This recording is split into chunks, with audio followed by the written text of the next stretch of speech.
انی خشیت ان تقول فرقت بین بنی اسرائیل ولا ترقب قولی، مجھے یہ ڈر تھا آپ کہیں گے کہ بنی اسرائیل میں تم نے تفرقہ کر دیا اور جو ہے میرے حکم کا انتظار تم نے نہیں کیا، پہلے ہی تفرقہ کر دیا، کچھ تمہارے ساتھ ہو جائیں گے، کچھ مخالف، کچھ توحید والے، کچھ بچڑے والے ہو جائیں گے۔ تو آپ یہ دیکھیں، بات ایسے جاہل لوگ ہیں اس آیت سے دلیل پکڑتے ہیں جو جماعت اسلامی اخوان المسلمین ٹائپ ہیں۔ ڈاکٹر فرحت ہاشمی کو میں نے سنا الہدیٰ انٹرنیشنل والی، کیونکہ وہ چاہتے ہیں توحید اور شرک بیان نہ ہو، لوگ بھاگ جائیں گے، بس سب کو جمع کرو۔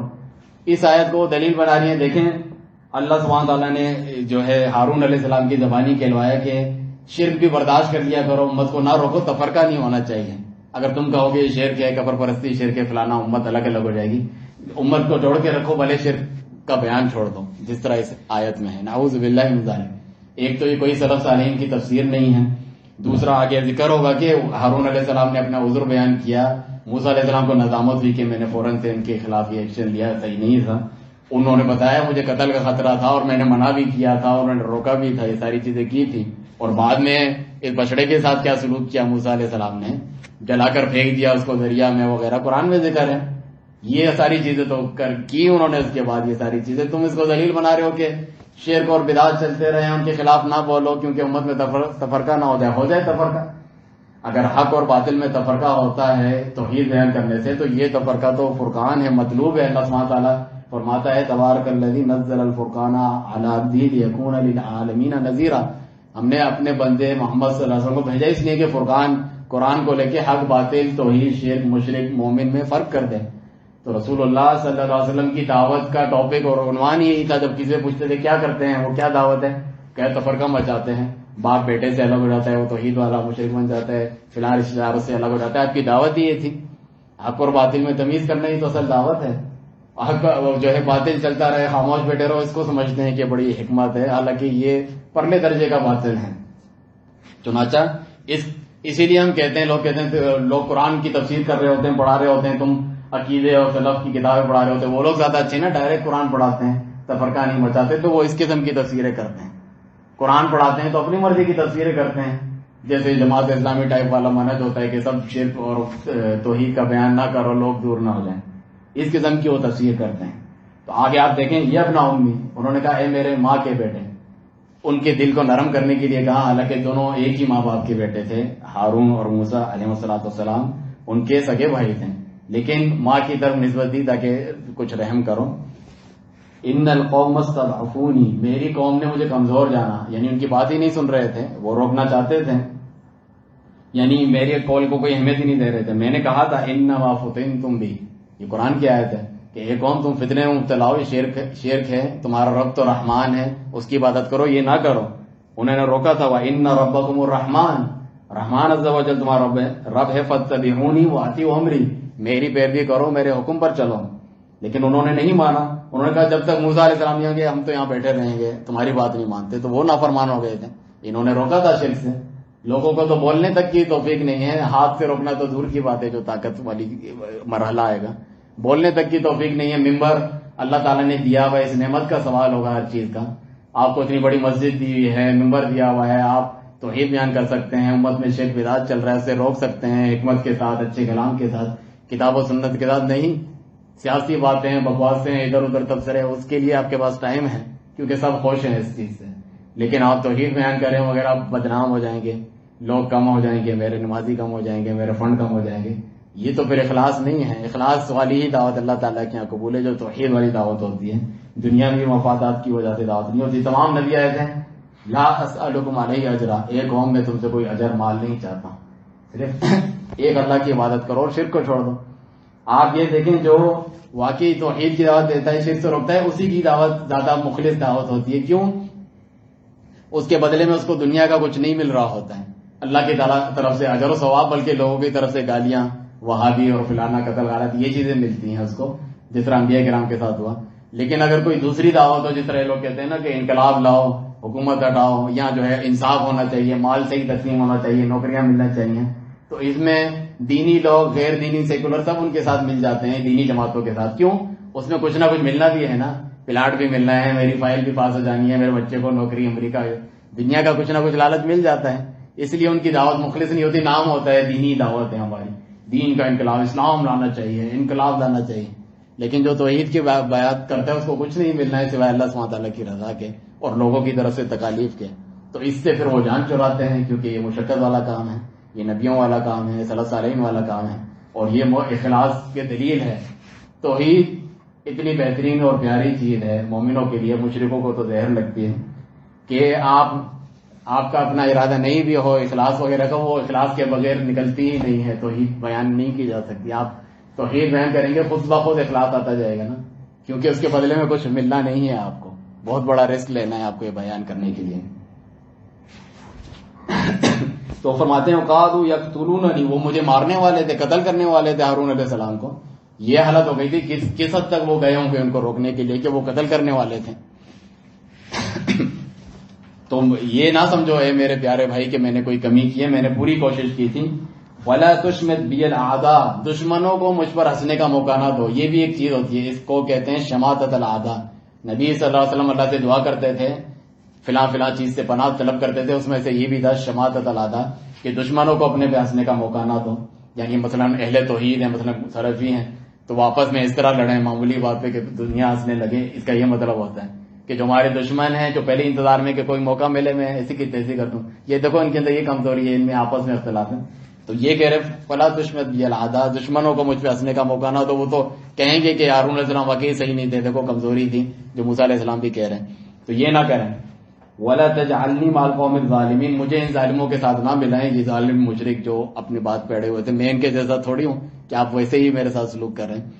تو پھر موسیٰ علیہ السلام کو بھی ندامت ہوئی کہ میں نے بغیر پوچھے جلد بازی کی اس چیز میں. اور یہ جلد بازی دیکھیں اللہ سبحانہ تعالیٰ کی توحید کے لیے آپ کو غیرت آئی تھی اور ہونی چاہیے ایک مومن کو. پھر آپ نے دعا کی قال رب اغفر لی ولی اخی، اے اللہ مجھے بھی بخش دے، میرے بھائی کو بھی بخش دیں ہارون علیہ السلام کو. وادخلنا فی رحمتک، اور ہمیں اپنی رحمت میں داخل کر کا مطلب ہے بیچ میں ڈال دے رہے، آگے رحمت پیچھے رحمت اوپر رحمت، رحمت ہی رحمت. رحمت کی تو ہمیں خوشیاں ملیں تیری طرف سے، ہمارے سارے غم دور ہو جائیں. وانت ارحم الراحمین، اور تو سب سے زیادہ ارحم الراحمین کا مطلب ہے سب سے بڑھ کر رحم کرنے والا ہے. دنیا میں بہت رحم کرنے والے، لیکن سب سے بڑھ کر رحم کرنے والا کون ہے؟ اللہ سبحانہ تعالیٰ ہے. ارحم بنا من آبائنا و امہاتنا و اولادنا و انفسنا، ہمارے ماں باپ سے بھی بڑھ کر ہمارے اپنی ذات سے بھی بڑھ کر تو ہم پہ رحم کرنے والا ہے. لوگ کہتے ہیں نا ہم لوگوں پہ رحمت کرتے ہیں، شفقت کرتے ہیں، محبت کرتے ہیں، اس لیے ہم شرک کا رد نہیں کرتے، لوگوں کو ناراض نہیں کرنا چاہتے. اللہ سبحانہ تعالیٰ اپنی توحید بیان کرتا ہے اور سب سے زیادہ رحم کرنے والا ہے. یہی تمہارے لیے بہتر ہے کہ اللہ کی توحید بیان کرو اور شرک سے بچو. اللہ سبحانہ تعالیٰ نے بچڑے کی پوجا کرنے والے جنہوں نے اس کی عبادت کی ان کا حال بیان کیا. ان الذین اتخذوا العجل، جنہوں نے بچڑے کو معبود بنایا تھا، سینالہم غضب من ربہم. یہ صرف مشرک و بت پرستوں سے تعلق نہیں. ابھی یہ شیعہ لوگ تعزیہ نکالتے ہیں، گھوڑا نہیں کھڑا کیا ہوتا ذوالجناح، اس سے مرادیں بھی مانگ رہے ہیں. تو اس بت پرستی کسے کہتے ہیں؟ صرف وہ بچڑے ہندو لوگ جو ہے گائے کی پوجا کریں، گھوڑے کی عبادت جائز ہے. یہ اس طریقے سے ان چیزوں پر چل رہے ہوتے ہیں. تو یہ سب اپنے اوپر بھی تصور کیا کریں، صرف دوسروں کے بارے میں سوچتے رہتے ہیں. تو اللہ سبحانہ تعالیٰ فرماتے ہیں سینالہم غضب من ربہم وذلۃ فی الحیاۃ الدنیا. اللہ کی طرف اللہ بھی ناراض ایسے لوگوں پر جنہوں نے شرک کیا، اور دنیا کی زندگی میں بھی ذلت. یہودیوں کے پر تو ذلت لکھ دی اللہ تعالیٰ نے، تو مسلمانوں پہ ذلت کیوں نہیں لکھی ہوگی؟ یہ کہہ رہے ہیں ہم ذلیل ہی ہوتے رہتے ہیں. تو ہوگے ذلیل، تم شرک کرتے ہو اللہ سبحانہ تعالیٰ کے ساتھ. جب تک شرک نہیں چھوڑو گے ساری برائیاں چھوڑ دو، ساری معاشی جو ہے تبدیلیاں اور کرپشن ختم ہو جائیں اور سب ایماندار ہو جائیں، پھر بھی جو ہے اللہ سبحانہ تعالیٰ کی طرف سے ذلت تمہارے اوپر سے نہیں اٹھے گی. حتی ترجعوا الی دینکم، تو اللہ سبحانہ تعالیٰ کی طرف سے ذلت نہیں اٹھے گی کیونکہ تم بنی اسرائیل کے نقش قدم پر چل کے شرک کرنے والے ہو، اللہ سبحانہ تعالیٰ کے غضب کو دعوت دینے والے ہوں. تو ذلت تمہارے اوپر سے کیوں اٹھے گی؟ جیسے کہ انہوں نے اپنے رب سبحانہ تعالیٰ کے حکم کی توہین کی. توحید کا سب سے بڑا حکم اللہ تعالیٰ نے بنی اسرائیل کو جو 10 حکم دیے تھے، سب سے پہلے یہ تھا کہ اللہ سبحانہ تعالیٰ کے جو ہے کے ساتھ کسی کو اللہ تشرکوا به شیئا، اللہ سبحانہ تعالیٰ کے ساتھ کسی کو قل اتلوا ما حرم علیکم ربکم اللہ تشرکوا به شیئا، کہو میں پڑھ کے سناؤں تمہارے رب نے جو تم پہ حرام کیا ہے کہ اس کے ساتھ کسی کو شریک نہ کرو. پھر آگے ذکر کیا ہے دوسرے گناہوں کا. تو سب سے پہلے ہی حکم میں تم فعل ہو. وَكَذَلِكَ نَجْزِي الْمُفْتَرِينَ، ہم اسی طرح جھوٹ باندھنے والوں کو سزا دیتے ہیں. اللہ سبحانہ تعالیٰ ذلیل و رسوا کرتا ہے. ہمارے یہاں جھوٹ ہی تو پھیلا ہوا ہے. اللہ سبحانہ تعالیٰ نے کسی کو واسطہ وسیلہ نہیں بنایا دعا کے لیے. ہم کہتے ہیں نبیوں ولیوں کے وسیلے سے اللہ تعالیٰ دعا قبول کرتا ہے, ان کو پکارو گے تو تمہاری بگڑیاں بنے گی. اللہ سبحانہ تعالیٰ کیا فرماتا ہے قرآن میں, وَيَعْبُدُونَ مِن دُونِ اللَّهِ مَا لَا يَضُرُّهُمْ وَلَا يَنفَعُهُمْ وَيَقُولُونَ هَؤُلَاءِ شُفَعَاؤُنَا عِندَ اللَّهِ قُلْ أَتُنَبِّئُونَ اللَّهَ بِمَا لَا يَعْلَمُ فِي السَّمَاوَاتِ وَالْأَرْضِ. یہ کہتے ہیں اللہ کے سوا ایسوں کو پکارتے ہیں مدد کے لیے جو نفع نقصان کے مالک نہیں. کہتے ہیں اللہ کے پاس ہمارا وسیلہ ہے, سفارشی ہیں. اللہ جواب دیتا ہے تم اللہ کو خبر دے رہے ہو ایسی چیز کی جو زمین اور آسمان میں اللہ کو معلوم نہیں. اللہ نے کوئی واسطے وسیلے نہیں بنایا. اللہ سبحانہ تعالیٰ نے فرمایا وَإِذَا سَأَلَكَ عِبَادِي عَنِّي فَإِنِّي قَرِيبٌ أُجِيبُ دَعْوَةَ الدَّاعِ إِذَا دَعَانِ. جب میرے بندے میرے بارے میں پوچھیں تو بتاؤ میں قریب ہوں, دعاؤں کو سنتا ہوں اور جو ہے ان کی دعا قبول کرتا ہوں, مشکلیں آسان کرتا ہوں. تو اللہ سبحانہ تعالیٰ کی طرف سے ان کے اوپر غضب اور غصہ ہوا. اتنا اللہ سبحانہ تعالیٰ غصہ ہوتا ہے شرک کی وجہ سے. ہم کہتے ہیں نا کہ کافر ہمیں مار رہے ہیں, ہم ذلیل ہو رہے ہیں. اللہ سبحانہ تعالیٰ اتنا ناراض ہوتا ہے کہ تم خود اپنے آپ کو مار ڈوب کے مر جاؤ, اپنے آپ کو قتل کرو, خودکشی کر لو, ایک دوسرے کو مارو. یہ کم ہے کہ اللہ تعالیٰ کے ساتھ شرک کیا جائے, وہ اس سے بڑی چیز ہے. تو بنی اسرائیل کی سزا کیا تھی جب انہوں نے بچڑا بنایا تھا؟ سورہ بقرہ میں بھی اور یہاں پہ بھی ذکر ہوا کہ ایک دوسرے کو فَاقْتُلُوا أَنفُسَكُمْ ذَلِكُمْ خَيْرٌ لَكُمْ. ایک دوسرے کو قتل کرو, مارو, تمہیں اس دنیا میں جینے کا حق ہی نہیں ہے. جو اللہ رب رحمان کے ساتھ جو ہے شرک کرتا ہے. ایسی قوم جس کو مظلومیت سے اللہ تعالیٰ نے فرعونیت سے نکالا, لوگ کہتے ہیں بڑے بڑے جابر ہمارے اوپر مسلط ہیں, نظام فرعونیت آج بھی قائم ہے, اس سے اللہ نے نکالا, نعمت دی, اور پھر شرک کرتے ہو اللہ سبحانہ تعالیٰ کے ساتھ. تو تم اس لائق ہو, تم کہہ رہے ہو کہ کافر ہمیں مار رہے, تم خود مر جانے کے لائق ہو, ایک دوسرے کو قتل کرو, ختم ہو جاؤ, یہ لائق ہو تم. شرک کرنے والے کو جینے کا حق ہے. اللہ سبحانہ تعالیٰ کا جو دنیا میں ہمارا کوئی کام کرتا ہے وہ کہ ہم کہتے ہیں ہمارا تم کھاتے ہو اور دوسروں کے جو ہے گن گاتے ہو. دوسرا ہماری طرف سے تمہیں سیلری, کھانا پینا فلانا ملتا ہے, تم آس پڑوس اور ان کی جو ہے جاسوسیاں کرتے ہو, چگلیاں لگاتے ہو, فلانا کرتے ہو. کتنا غصہ آتا ہے انسان کو. کھاتا ہمارے ہے اور کسی اور کی جو ہے حمایت کرتا ہے. اللہ سبحانہ تعالیٰ کا کھاتے ہیں صبح شام, اس کے ہوا سے سانس لیتے ہیں, جی رہے ہیں, پل رہے ہیں, اور پھر اس کے ساتھ جو شرک کرتے ہیں, اس کو گالی دیتے ہیں. اللہ سبحانہ تعالیٰ کی کوئی اولاد ہے, اللہ کا کوئی شریک ہے, اللہ تعالیٰ کلام نہیں کر سکتا, اللہ تعالیٰ عرش پہ مستوی نہیں ہے.